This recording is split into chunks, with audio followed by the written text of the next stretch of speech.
señores, bienvenidos a otra entrega de Sondeo. Como siempre, un programa de peso para un público que piensa. Arrancando la semana y con buen pie.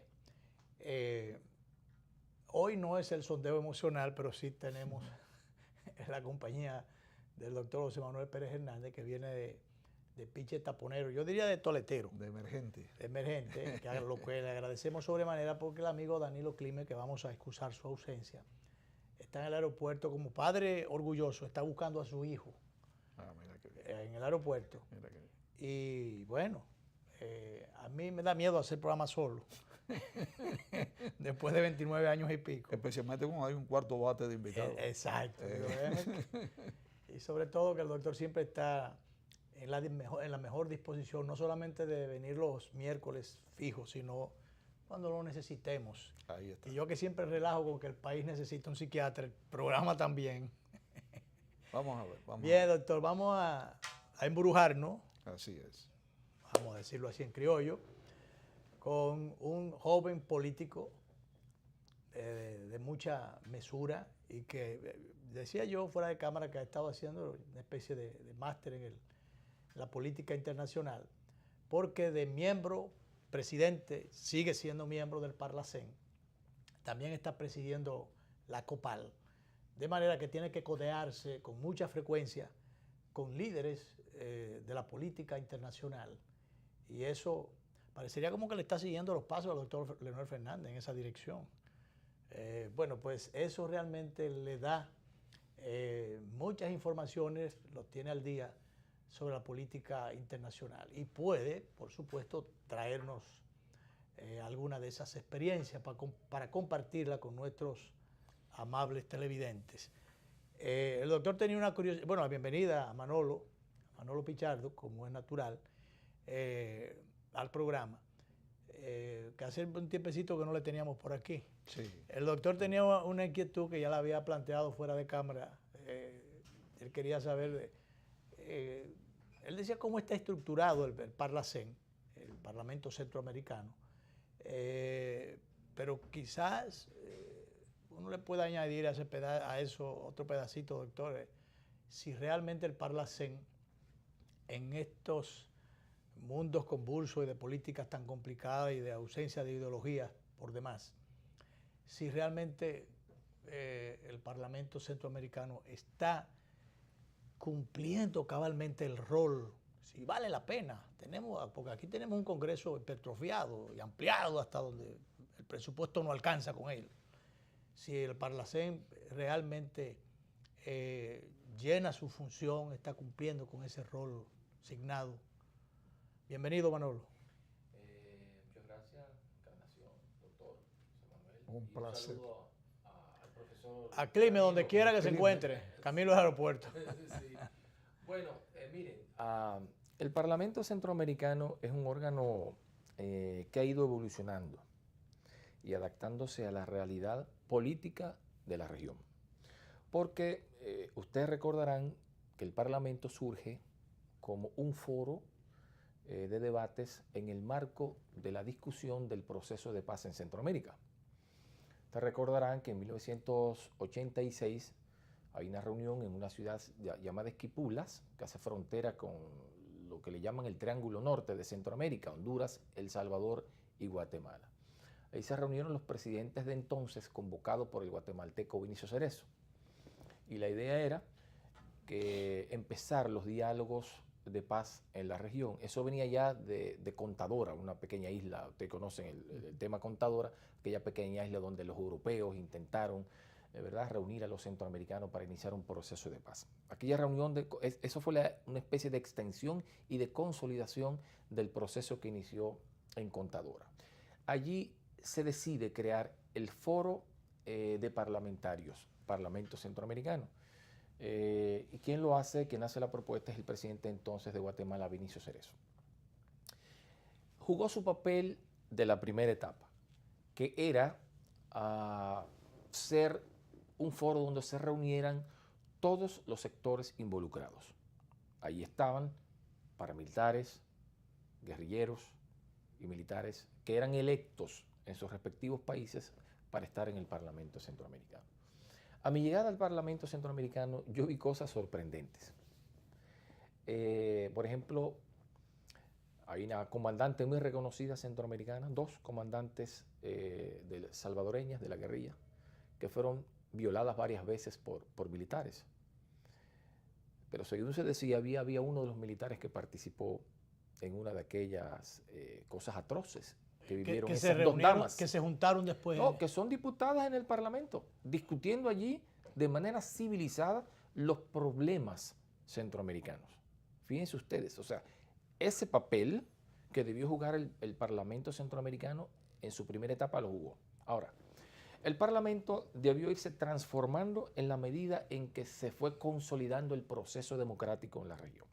Consolidado el proceso democrático, desmontados los grupos paramilitares, desmontadas las guerrillas que se convirtieron en partidos políticos, entonces ya aquello que empezó en Esquipula se convirtió en el sistema de integración centroamericano, ¿no? Y el SICA entonces necesitaba de un órgano político para viabilizar los temas de integración. Entonces ahí pasa el Parlamento Centroamericano a transformarse de foro de debate para la paz a un foro político, o más bien a un parlamento que tenía que ver con los temas de integración. Ha jugado su papel en lo relativo a que ha impulsado el proceso, ha ayudado al impulso del proceso de integración, siendo el Parlamento Centroamericano el órgano de los demás órganos del sistema más democrático, en tanto que los demás órganos del sistema son designados por los presidentes, ¿no? Los funcionarios. Los diputados al Parlamento Centroamericano son electos mediante voto popular. ¿Qué ha impulsado el Parlamento Centroamericano? Cuestiones... Pero eso cambió, Manolo, porque en un momento lo designaba el presidente de la República. No, sí, en el caso de República Dominicana, Dominicana, por lo menos. En el caso de República Dominicana, nosotros entramos como observadores en 1997, durante el gobierno de Leonel Fernández. Luego eran designados por decreto, pero eso era irregular. Ya lo hace el Congreso en las votaciones. Ya es elecciones nacionales. O sea, la gente vota la gente vota por los parlamentarios centroamericanos en la boleta del senador. Sí. Eso se hizo de manera muy rápida porque hubo que hacer una reforma constitucional para ello. Ya en lo adelante la gente tendrá que tener la boleta con la cara de los representantes al Parlamento Centroamericano. Pero eso fue un comienzo, ya se le dio viso de legitimidad. No, ya somos miembros plenos, porque hasta tanto no fuéramos electos, claro. República Dominicana no podía ser miembro pleno. Ya República Dominicana es miembro pleno. De hecho, bueno, después que fuimos miembro pleno, tuvimos un presidente del Parlamento Centroamericano, que es quien habla, que fue el primer presidente del Parlamento Centroamericano. Ahora ya tenemos el segundo. Tenemos otro dominicano, que es el segundo, que es el amigo Tony Raful. Lo que les quiero decir es que este órgano ha venido a impulsar, por ejemplo, la Unión Aduanera, ¿no? Que le está consolidando. Ya hay algunos países que firmaron el acuerdo de unión aduanera y la idea es que todos los países derriben las fronteras arancelarias y tengan un arancel hacia terceros países. Eso lo está impulsando el Parlamento Centroamericano y luego impulsaremos lo que sería el mercado común, donde todos los factores de la producción pueden circular de manera libre en la región. Estamos hablando no solamente de mercancías, de mano de obra, todo. Todos los factores de la producción pudieran circular como si fuera un solo país en el mercado común. Sin pago de aranceles. Sí, solo con la unión aduanera lograremos aranceles hacia terceros países. O sea, no habrá aranceles internos, sino hacia terceros países. Ya hemos logrado firma de acuerdos de unión aduanera, los primeros que se firman en toda América. Lo hemos logrado por el impulso que ha tenido desde el Parlamento Centroamericano. Cuando lo logremos, entonces vamos a una segunda etapa, que es el mercado común, donde yo dije que ya ahí todos los factores de la producción pueden circular de manera libre por la región, incluyendo la República Dominicana. Eso, Manolo, se ha analizado económicamente, ¿realmente es rentable para los países o beneficioso a partir de las expectativas que tienen siempre los gobiernos de las recaudaciones provenientes de las aduanas? Que generalmente... Es que las recaudaciones provenientes de las aduanas en un mundo cada vez más abierto son menos importantes. La tendencia es a que los impuestos sean internos, porque fíjate que cada día se desmontan todos los aranceles. Fíjate Sí. el escándalo que hay en Estados Unidos por los aranceles que quiere poner los Estados Unidos al acero y a otros rubros chinos. Entonces ya hay una crisis incluso en los propios Estados Unidos. Los propios empresarios se oponen a las medidas proteccionistas que trata de implementar el presidente Trump. Entonces, cada día más... Sí, porque crean otras distorsiones. Claro, los aranceles cada día se desmontan, ¿no? Entonces, en un esquema de integración, eso ya no tiene sentido. Ahora, el impacto que tiene en términos económicos, bueno, el impacto que tiene es que, yo siempre digo, países con economías insuficientes, como las nuestras, con economías bastante pequeñas, con poblaciones de 10 millones como nosotros, 6 como El Salvador, 16 como Guatemala, son pequeños países que no están en condiciones de competir solo con grandes bloques económicos o con países poderosos. Entonces tienen que recurrir necesariamente como un instrumento económico de última generación a la integración. La integración crearía un gran bloque de cerca de 60 millones de consumidores y productores de riqueza, atractivo para la inversión. No es lo mismo empresas que quieran invertir en un país con apenas 6 millones de habitantes o 7 millones de habitantes que en un bloque económico de 60 millones de habitantes que puede convertirse en un bloque mayor si integramos a otros países de la región, yo digo de la Centroamérica ísmica y la insular, que pudiéramos llegar hasta 80 millones de consumidores y productores de riqueza. Entonces, eso es lo que le da la posibilidad de nosotros avanzar hacia el desarrollo de manera sostenible y sólida. ¿Por qué lo digo? Siempre pongo el ejemplo europeo. El proceso de integración europea empieza en 1957, ¿no? 1957.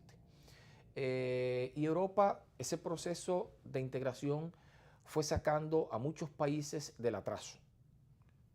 Ustedes recordarán que cuando se dio el Tratado de Maastricht, que fue donde se consolidó realmente el proceso de integración europea de la Unión, España era un país prácticamente del tercer mundo. Del tercer mundo era Grecia, del tercer mundo era Portugal, eran prácticamente países casi como nosotros. Pero el proceso de integración europea dio oportunidades de desarrollo a esos otros países y han creado un bloque tan poderoso, tan fuerte, que el Producto Interno Bruto europeo en su conjunto es más alto que el Producto Interno Bruto estadounidense. Lo que quiere decir que el proceso de integración funcionó. No solo porque tienen un Producto Interno Bruto tan alto, sino además porque vino a mejorar la calidad de vida de los ciudadanos y ciudadanas europeos, que fueron construyendo un estado de bienestar. Sí. Bueno, Manolo, en el caso de la COPAL, ¿qué aportes, si se quiere, está contribuyendo a hacer más bien a los partidos que son signatarios, perdón, de este que son parte de la COPAL. Que son parte. ¿Dónde está, si se quiere, la actualización que puede ofrecerse a los partidos con esas crisis que tienen los partidos, con esas dificultades o carencias de democracia interna y de institucionalización que está afectando a los partidos, comenzando por los nuestros, que tienen una serie de déficits acumulados y que las consecuencias las vemos todos los días de esos faltantes? ¿Hasta dónde está contribuyendo o puede beneficiarse de estas experiencias los partidos que son signatarios, los países que tienen esas deficiencias, esas dificultades? Mira, a mí siempre me gusta poner en contexto, haciendo un poco de historia sobre el papel que estamos jugando. La COPAL surge en plena Guerra Fría en 1979 y surge por la necesidad de impulsar la democracia en la región. Ustedes saben que vivíamos para la época con muchísimos regímenes de fuerza, dictatoriales, o como yo llamo algunas democraduras también, que vivíamos democracias ilustradas en la región. Entonces, la COPAL en ese momento jugó el papel de impulsar y respaldar aquellos proyectos democratizadores en toda la región.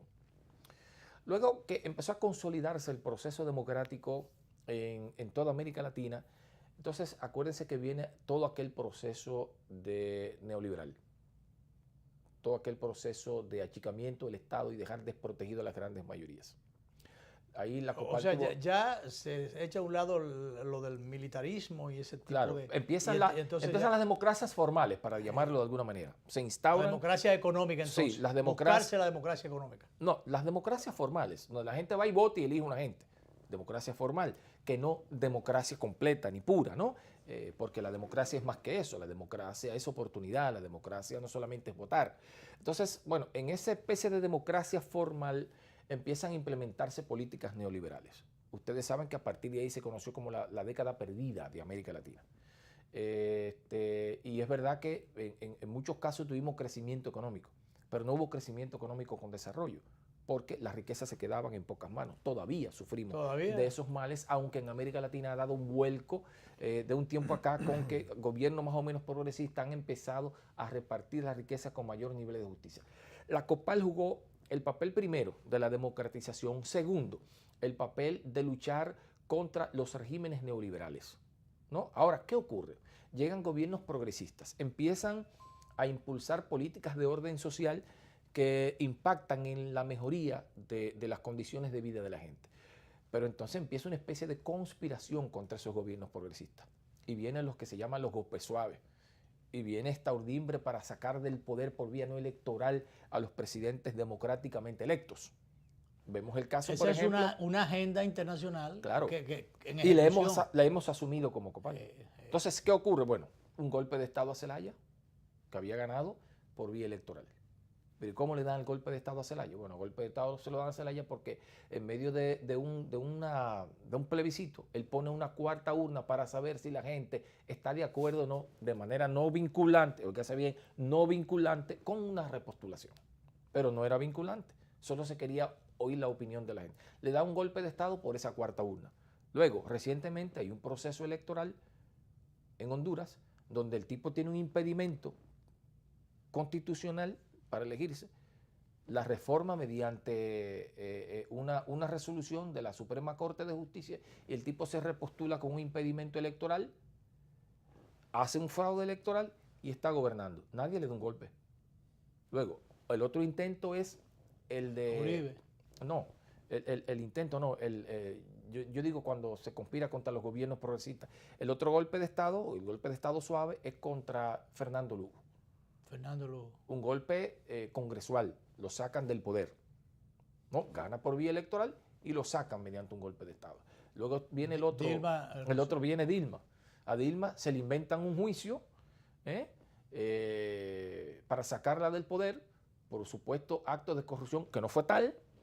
Y ahora... Que en el fondo el objetivo era Lula. El objetivo era sacar del poder al PT, pero ¿por qué? O sea, ¿cuál es la razón de estos golpes? Por lo que decía hace un momentito. Estos gobiernos... Que en el fondo son golpes económicos, son intereses económicos de compañías. Claro, eso es en el fondo. ¿Por qué son los golpes? Bueno, los golpes son porque, primero, estos gobiernos progresistas empezaron a poner a disposición de la población las riquezas de sus países. Claro. Yo siempre pongo un ejemplo emblemático que puede servir de ejemplo para otros países de América Latina. Correa, llega al gobierno. La Chevron y otras empresas transnacionales explotan el petróleo. Se llevan el 80% de las ganancias. Luego, cuando llega el presidente de Corea, dice, no, espera, esto hay que revisarlo. No puede ser. Y entonces, al revisar el contrato... Perdona, Manolo, también. El caso de Chávez, aunque eso tiene varias aristas y se distorsionó también en el camino, pero en el fondo fue lucha de intereses económicos, las grandes compañías. Todo es lucha de interés. Voy a decir cosas muy atrevidas aquí. Todo es lucha de interés. ¿Qué ocurre con ese contrato? Con los contratos que tenía. Luego, cuando se revierte el contrato, el 80% del Estado se queda con él, con Correa, y el 20% se lo llevan las empresas explotadoras del petróleo. Entonces, pero se quedan, no se van. Algunas se van, otras se quedan. Imagínate, lo que quiere decir que seguían ganando con el 20%. Claro, el 80%, porque fíjate aquí que pasó algo parecido también. A la inversa. Sí. Entonces, ¿qué ocurre? ¿Qué es lo que hay en el fondo? En el fondo es un problema de intereses económicos, de lucha por los mercados, ¿no? El tema vamos a sacar de juego a quien está atentando contra nuestro interés. Claro, pero ¿qué pasa? ¿Por qué la salida de Dilma? ¿Y por qué no se quiere el PT? Ustedes recuerdan que durante los gobiernos de Lula se descubrieron nuevos yacimientos de petróleo. Se andaba detrás de los yacimientos de petróleo. Pero con Venezuela es lo mismo. Sí. O sea, es un problema. Y voy a decir algo muy atrevido aquí. Muy atrevido. Odebrecht. Embraer. ¿Qué es Odebrecht? Odebrecht es una empresa constructora que se convirtió en una de las empresas constructoras más grandes del mundo. Desplazó de toda América Latina a las constructoras estadounidenses.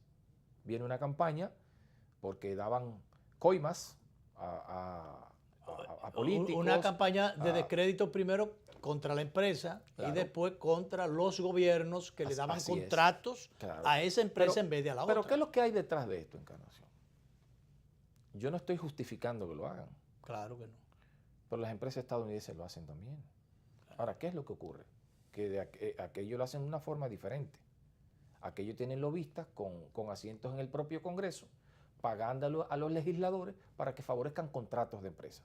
Pero ocurre que aquellos legisladores... Perdóname, asientos en el Congreso tú dices, pero acuérdate que también tenían embajadores en su momento. Porque ¿qué hacían aquí los embajadores también lobistas? Eran lobistas. Que había que a veces que echar del palacio. Claro. Ahora, ¿aquello es bueno y esto es malo? No, él lucha por los mercados.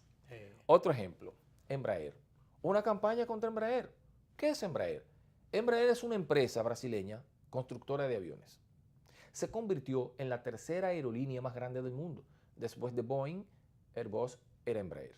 Una campaña de corrupción contra Embraer. Pero ¿cuál es el problema? Que la mayoría de los aviones que se estaban comprando en los últimos años eran Embraer y no Boeing de Estados Unidos. Entonces había que desatar toda una campaña de descrédito contra Embraer. Hace una semana, después de toda esta campaña de descrédito, hay un anuncio. Oh, sorpresa. Boeing compra más del 50% de Embraer. O sea, entonces, más del 50% de esa empresa desacreditada, que ellos desacreditaron. Ahora es una empresa seria. Vamos a desacreditarla primero para comprarla después. Entonces, todo es una lucha por los mercados. Entonces, ¿qué es lo que ocurre? Con estos gobiernos progresistas empezó una especie de defensa de los intereses nacionales de la región, ¿no? Entonces, eso cayó mal, primero, a las oligarquías nacionales, claro, que estaban aliadas con las transnacionales, que estuvieron aliadas durante años saqueando nuestros países. Cuando esto se termina o inicia un proceso de terminar con eso, entonces viene la conspiración. ¿Y cómo viene la conspiración? ¿A través de las urnas? No, vamos a ganar. No podían ganar. Porque se presentaban una elección tras otra elección y la perdían una vez, la volvían y la perdían. Entonces, como no podemos ganarles por vía electoral, entonces conspiremos. Viene la campaña de descrédito a través de los medios de comunicación y luego vienen los golpes suaves. Eso es lo que ha ido pasando. Ahora, ¿cuál es el papel de la COPAL en esta coyuntura? En esta coyuntura es acompañar a los partidos políticos y a la sociedad que cree en el sistema democrático.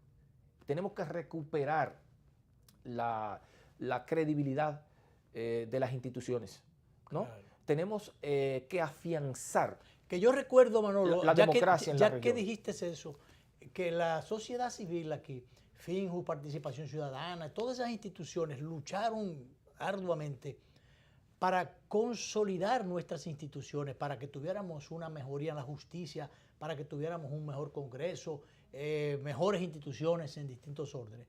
Resulta que en un momento determinado se hacen una serie de reformas, recuerdo, auspiciadas en los gobiernos del presidente Fernández, pues entonces después comienza una conspiración de esa misma sociedad civil para desacreditar esas instituciones creadas. Recuerdo el caso, por ejemplo, de las altas cortes. Como dice alguien por ahí, como oí yo, y ya está un anuncio que se convirtió en viral, a un comunicador amigo que decía, es que cualquier cosa que venga es mejor que lo que tenemos. Y eso hay que quitarlo, pero es ahora, no es dentro de... O sea, romper el orden institucional. Porque si tenemos plazos, o sea, esas instituciones, esas altas cortes, u otras que no son tan altas, tienen plazos para ser cambiadas o modificadas. ¿Por qué tenemos que romperlo todo ahora? ¿Qué va a garantizar y quién va a arbitrar eso? ¿Sabe qué es lo que pasa? Mira, lo que pasa es que eso depende de quién financia las ONG. Exacto. ¿Quién está financiando esas ONG? Esas ONG la está financiando, voy a usar un nombre que parece medio abstracto, Occidente. Identifiquen a Occidente ustedes. Occidente financia estas ONG. ¿Y qué procura Occidente? Dicho expresamente por los más conspicuos representantes de Occidente. Lo que buscan es que Occidente moldee la globalización. ¿Qué es moldear la globalización? La globalización es un proceso inevitable. Nadie puede evitar que las fronteras arancelarias se derriben. Nadie puede evitar que el mundo cada día sea más pequeño y más comunicado y conectado. Eso es inevitable, porque la tecnología lleva eso, ¿no?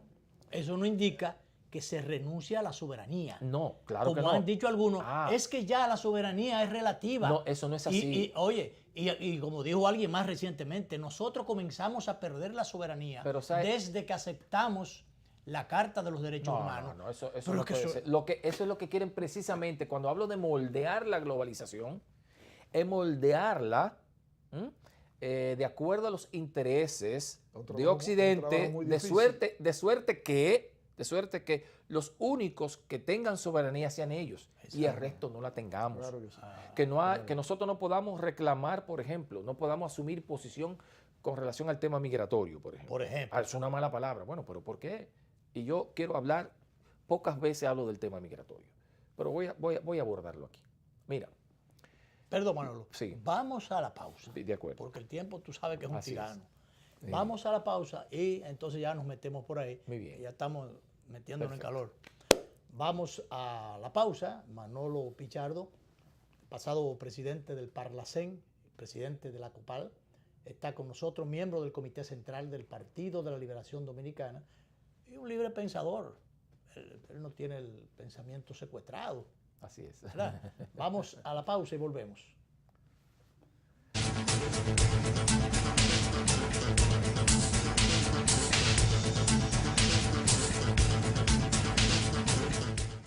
Si estás pensando en montarte, viajar, remodelar tu casa o simplemente comprar algo nuevo, solo te hace falta solicitar un préstamo popular con tasa fija hasta 5 años. Popular, a tu lado siempre. Cada día me despierto con su aroma, con su compañía y su alegría. Véndame la vida como siempre, siéntate aquí a ver el mar y que el aroma permanezca. Porque el sabor empieza en el aroma, porque me tienes y te tengo. No se pierden y esta es orgullo de todos. Ven con tu café de siempre, con sabor que enamora, con esencia de familia, que Café Santo Domingo. Café Santo Domingo, sabor que empieza en el aroma. Tu café de siempre. ¿En qué gastamos los dominicanos? La quinta encuesta nacional de gastos e ingresos de los hogares que elabora el Banco Central de la República Dominicana nos revela qué productos compramos, dónde y cuánto gastamos dependiendo del lugar en que vivimos, de los ingresos y nuestra edad. Esta encuesta es muy importante, ya que con esta información podemos actualizar el costo de la canasta familiar dominicana, que permite establecer nuestras condiciones reales de vida. Durante el 2018, los encuestadores del Banco Central, debidamente identificados y cuya identidad podrás verificar entrando en la página web del Banco Central, estarán visitando distintos hogares a lo largo de todo el país. Si tu casa resulta seleccionada para esta encuesta, nuestro personal estará recolectando la información necesaria. Es fundamental que participes respondiendo de la forma más completa y honesta posible, para mejorar tu calidad de vida y alcanzar un mejor futuro. Contamos con tu apoyo. Banco Central de la República Dominicana. Por la estabilidad y el crecimiento. Con la participación de la Oficina Nacional de Estadística, ONE. Si ya has pensado en comprar tu vehículo usado, solicita tu préstamo a una tasa fija de un 12.5% a un año y un 15.5% a 5 años. Popular, a tu lado siempre.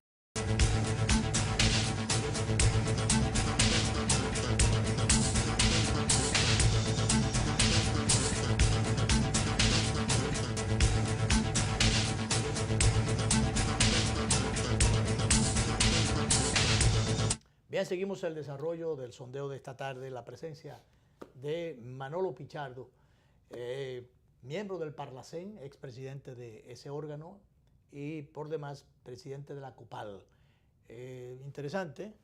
Muy interesante. Yo sé que a Luis le encanta la política y que te ha llevado mucho por el área política, pero yo quisiera regresar con una pregunta simple a lo que es el Parlacén otra vez.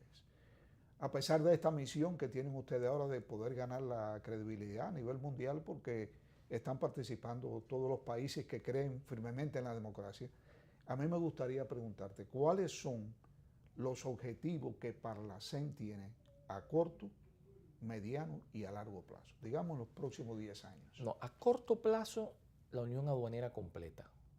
A corto plazo. Eso tendría un impacto político importantísimo en la región, la unión aduanera.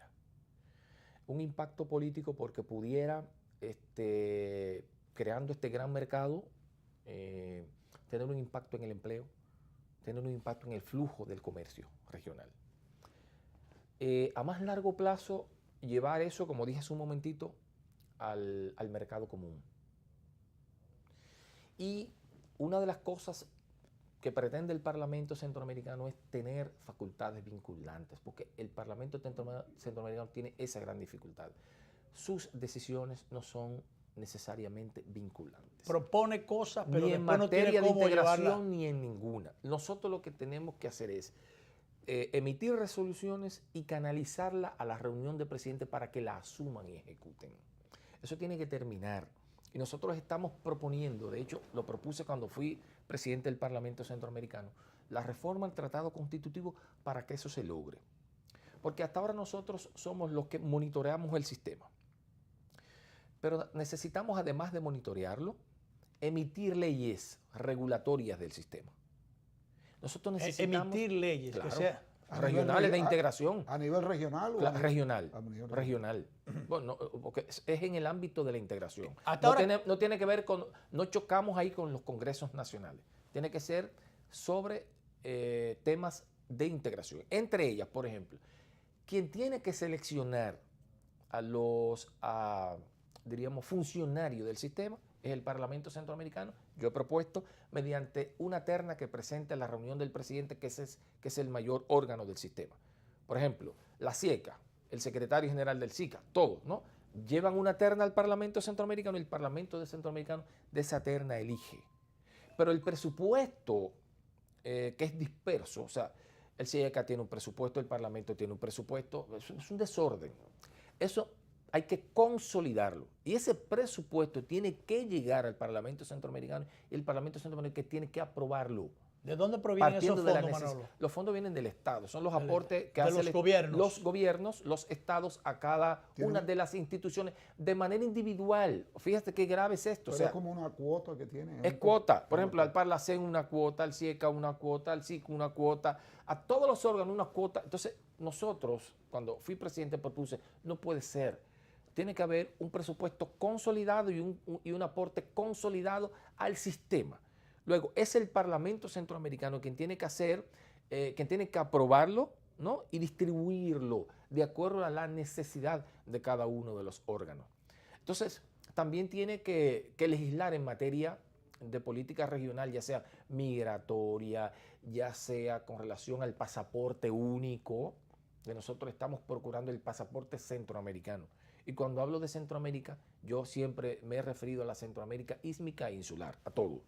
Porque Centroamérica no es solo el istmo, es toda la región. Entonces, esas son las tareas más inmediatas que procura el Parlamento Centroamericano. Luego, tendremos que legislar en materia de comercio regional, pero ya tenemos que tener primero las facultades vinculantes. En eso estamos ahora. Manolo, cuando ustedes se reúnen en conversaciones, no sé cómo llamarlas, si oficiales o extraoficiales, con los demás funcionarios que pertenecen, digamos, en la internacional de lo que es el Parlacén, ¿verdad?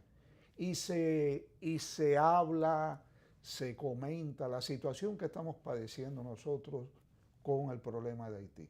¿Cómo nos ven? ¿Cómo nos ven como gobierno? ¿Cómo nos ven como pueblo los diferentes países al conversar sobre este problema que es bastante delicado? Perdóname, conjuntamente con eso, ¿tienen ustedes en agenda abordar de alguna manera, hasta dónde les toca, el tema migratorio? De algo, Lo hemos abordado. ¿Lo han abordado? Muchas veces. ¿Como preocupación o como solución? Como solución. Por ejemplo, nosotros, además de los países miembros, tenemos países observadores en el Parlamento. Los mexicanos son observadores. Centroamérica tiene un serio problema, que Centroamérica es receptor y emisor de migrantes. Es una realidad. A Guatemala llegan migrantes en un corredor por toda la región, de los que piensan irse a México para de México entonces pasar a los Estados Unidos. Entonces, la discusión es un poco compleja y difícil. Por ejemplo, los que llegaban por ese corredor y se trasladaban a México eran apresados, eran criminalizados los migrantes. El Parlamento Centroamericano elaboró una iniciativa sometiéndosela a los mexicanos, llegó al Congreso mexicano y logramos que se descriminalizara la migración en México. Entonces ahora lo que hay, no se descriminalizan, se le dan ayuda y todo lo demás. Pero eso, porque esos migrantes, el propósito no es quedarse en México, el propósito es seguir hacia los Estados Unidos. Hemos abordado el tema migratorio desde receptor y desde emisores. Receptores y emisores. Porque tú tienes que tener las dos visiones en la región. El tema dominicano no se ha abordado. Se intentó abordar cuando la sentencia y una campaña que hubo contra la sentencia.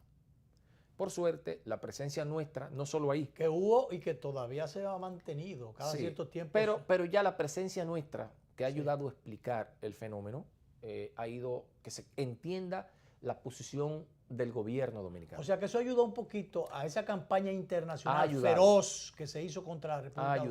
Ha ayudado. De hecho, en la propia COPAL una vez se produjo un incidente bastante serio, en la que estuvimos involucrados quien habla y un líder político dominicano ya fallecido, que tuvimos una seria discusión en una de las plenarias ordinarias de COPAL con el tema haitiano. Pero quiero decir cuál es mi posición en torno al tema migratorio y sobre todo al tema migratorio en la República Dominicana. Aquí República Dominicana es un país tolerante con los migrantes. Históricamente ha sido así. Con los migrantes en general. Con los migrantes en sentido general, con todos los que llegan. Olvidar aquella época es un país abierto. Totalmente. Un país abierto. Para mí es sorprendente. Uno de los países más abiertos. Irresponsablemente abierto. Bueno, ahora mismo, porque bueno, hemos sido solidarios. Acuérdense que cuando la Guerra Civil Española, nosotros aceptamos muchos españoles en la República Dominicana. Esa es una cosa, como cuando los dominicanos fueron a Venezuela en su momento, Duarte, o como si tuvieron que ir a Cuba en algún momento. Pero esa es una cosa, ser la solidaridad. Y otra cosa es... No, pero ahí voy. El que no tengamos una política... Tú puedes tener refugiados, que es una cosa. ¿Exiliados? Exacto, o sea, porque tú tienes migrantes que vienen por razones de orden político, tú tienes exiliados económicos, que son la mayoría en el mundo entero. Sí. Hay una crisis ahora mismo humanitaria con el tema de los migrantes por razones de supervivencia, ¿no?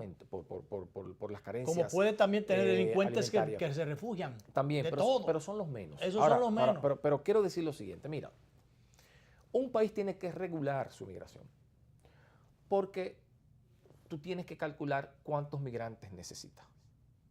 Cuando tú sobrepasas la cantidad de migrantes que necesitas, ya es una carga para el Estado. Claro. Ya incluso perjudica a tus propios pobladores, porque entonces viene una competencia por el empleo.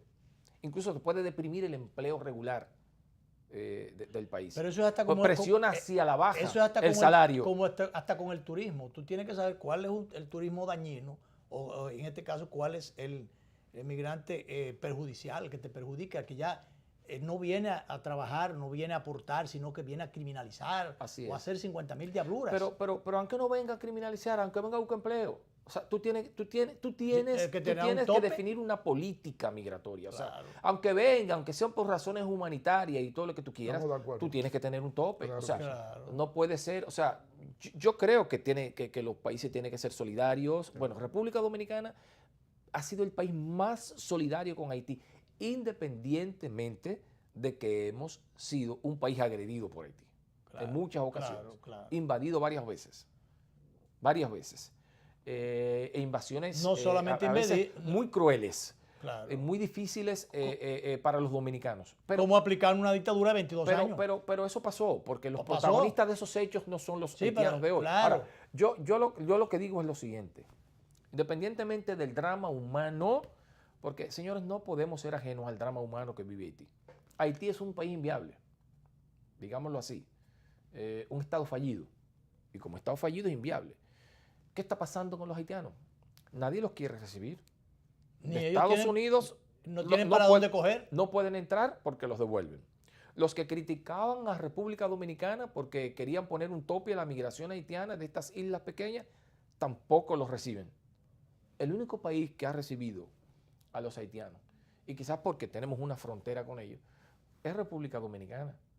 Hemos sido bastante tolerantes con eso. Y entonces también somos desacreditados. Y yo pienso que hemos sido incluso irresponsables, claro, en términos de definición de una política migratoria seria. No hay una política migratoria o no seria sabernos defender frente a los ataques internacionales distorsionados totalmente, que en definitiva que nos quieren también obligar a, o nos quieren imponer una política migratoria. Pero yo creo que no hemos defendido bien, ese no es el problema. No hemos defendido. Mira. No nos hemos defendido. Pero oye, yo pienso que sí, el problema no es que nos defendamos bien o mal. El problema es que la comunidad internacional ha decidido que República Dominicana resuelve el problema haitiano. Claro. El problema es que después del terremoto de Haití, todos esos compromisos que hicieron, que hizo la comunidad, no se cumplió. La comunidad internacional ha sido indiferente al drama de ese pobre pueblo, de ese pobre país. Entonces, ¿quién resuelve los problemas de Haití? República Dominicana. Ahora, nosotros somos un país pobre, nosotros tenemos nuestros propios problemas, y la comunidad internacional no lo quiere entender porque quiere dejar ese problema para que lo resuelva. E imponer su propia agenda. Así es. Manolo, vamos a la última pausa. Y ya de allá para acá quiero que aterricemos en el plano local. No va a quedar tanto tiempo, pero sin embargo, es necesario que saquemos un tiempecito para que valoremos si se quiere, la imposición de las cúpulas partidarias en los partidos y el hecho de, si se quiere, secuestrar la democracia interna de las organizaciones políticas. Y esto a la luz del evento reciente del Partido Revolucionario Moderno, que en definitiva se tiraron todos los caballos a la pista, supuestamente con igualdad de oportunidades. Sin embargo, lo que dijo la cúpula finalmente eso es lo que ha ido. Así es. Entonces, vamos allá, regresamos, sabemos que el tiempo no es mucho, pero lo trataremos de aprovechar. Seguimos con Manolo Pichardo, nuestro invitado de hoy.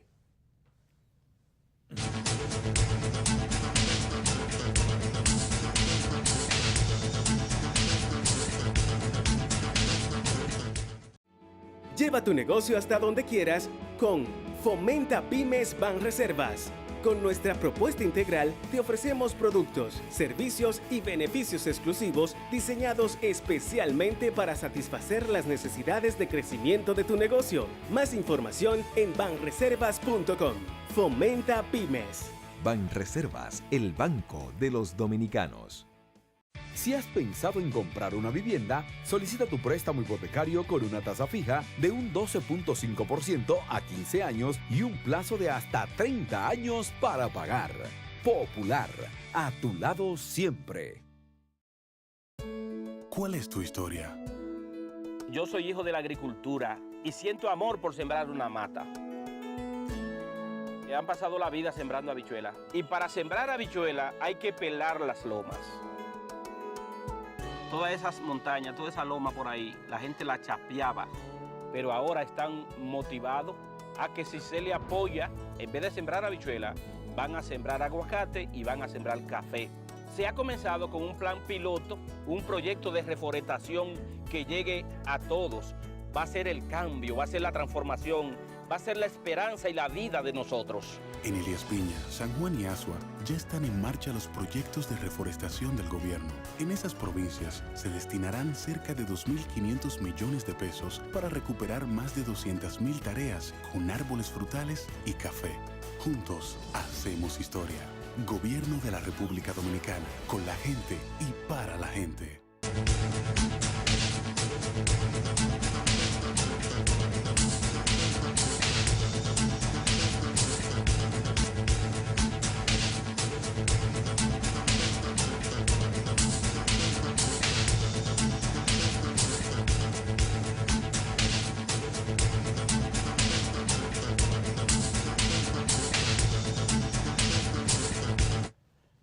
Bien, seguimos entonces la parte final con Manolo Pichardo, nuestro invitado, presidente de la COPAL, expresidente del Parlacén, miembro del Comité Central del Partido de la Liberación Dominicana. Es bueno tener que decir que fuera de cámara ha sido más ardiente y más calurosa nuestra conversación que en cámara. Pero qué interesante, doctor, venga con más frecuencia al programa. Sí, cómo bueno, no, con con mucho más gusto. frecuencia.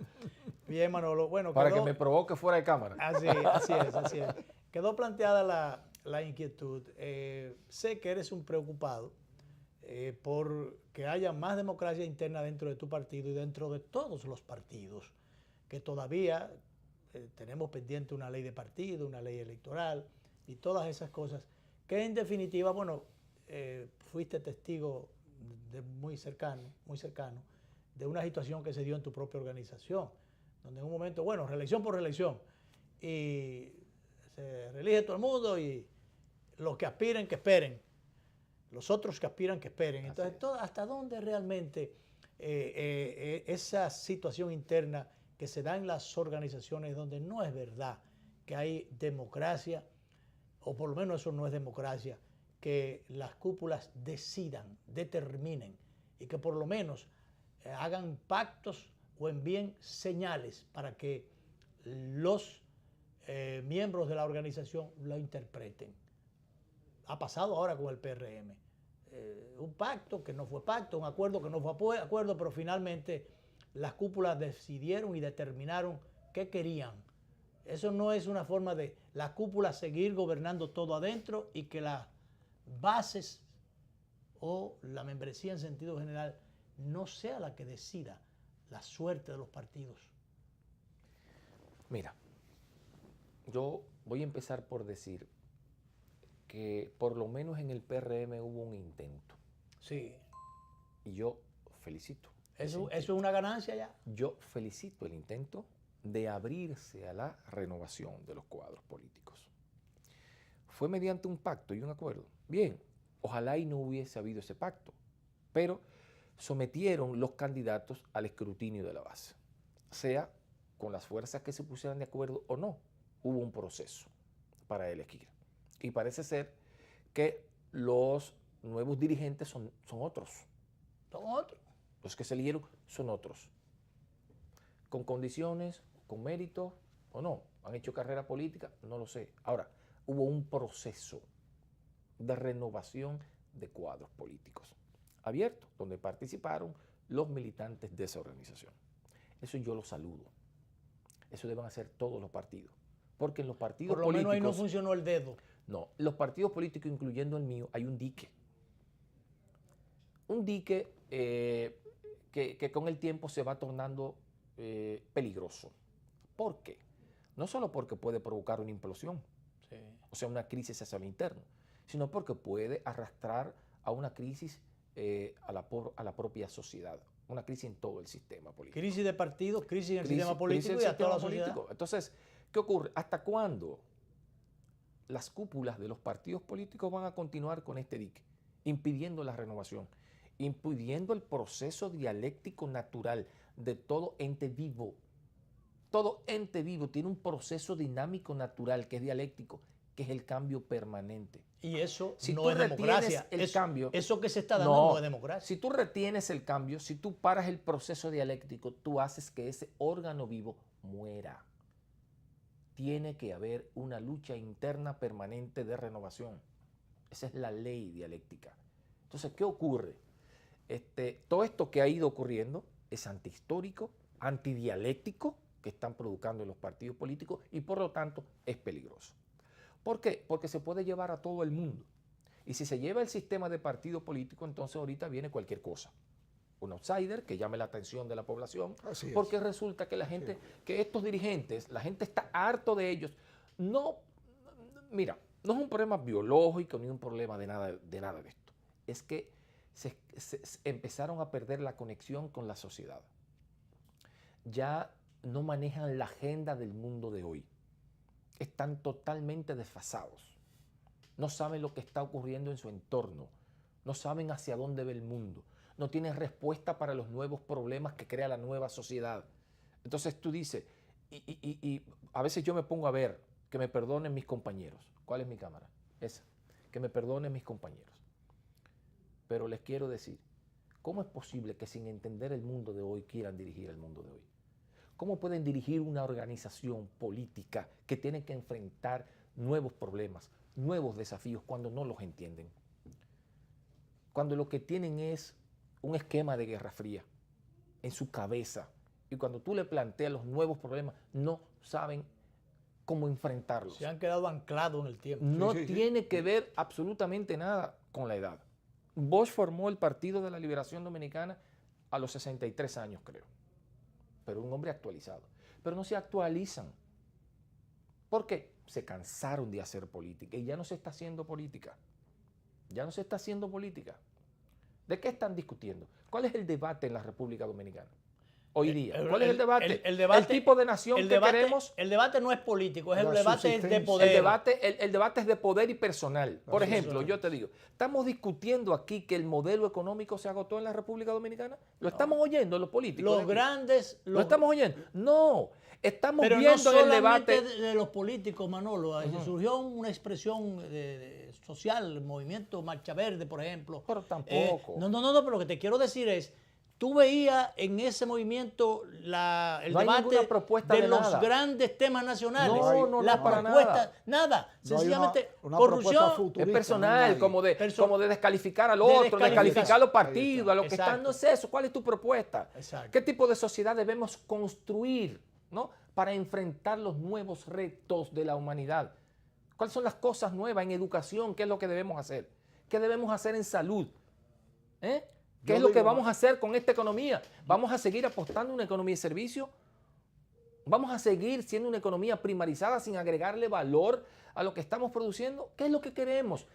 Hay una ausencia de un debate serio. Está agotado el modelo. Bueno, pero entonces, ¿qué usted propone? Exacto. Vamos a discutir todo pero de esto. eso no se habla. Pero quiere que te diga una cosa. Quiere que te diga una cosa. ¿Tú has visto los dirigentes del PRM discutiendo eso? No. ¿Tú has visto lo de mi partido? Lo primero es que los dirigentes no dirigen gente. Pero tú has visto los míos, los miembros del comité político, no todos, que hay muy lúcidos.